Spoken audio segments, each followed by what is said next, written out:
In today's video, I'm going to teach you how to edit button text in Mailchimp 2026 step by step. Let's jump right in. Open Mailchimp in your browser and head to your account. Once you're on the dashboard, look over to the left side panel and click Create. This is where we'll start a new piece of content.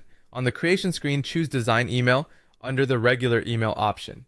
This opens the email builder so you can work with a real layout. Next, you can choose a template or start from scratch. If you're not sure what to pick, selecting a template is a quick way to get going. For a clean foundation, browse the basic layouts. These are simple, flexible, and perfect for demonstrating button edits.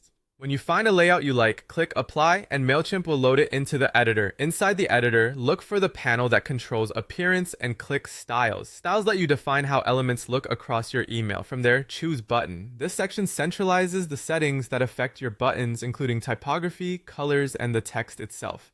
Now locate the field that says Add Button Text. Click into that field. You'll see some default or placeholder wording. Delete the current text so you're starting fresh. Then type in your new button text. Keep your label short, clear, and action-oriented. Phrases like shop now, get the guide, or confirm RSVP work well.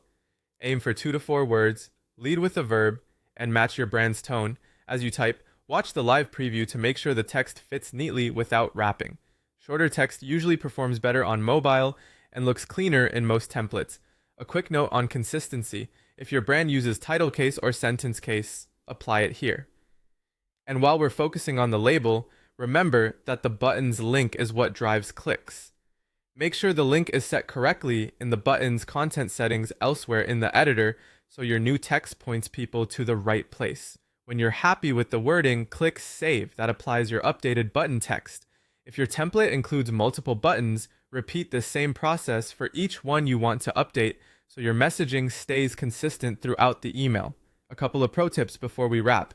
Ensure strong color contrast so your button stands out and remains accessible. Keep the button tall enough for easy tapping on mobile and avoid vague labels like click here. If the text feels cramped, increase padding instead of adding extra words. That's it. Your button text is updated and ready to go. Continue designing and you'll be set to send with confidence.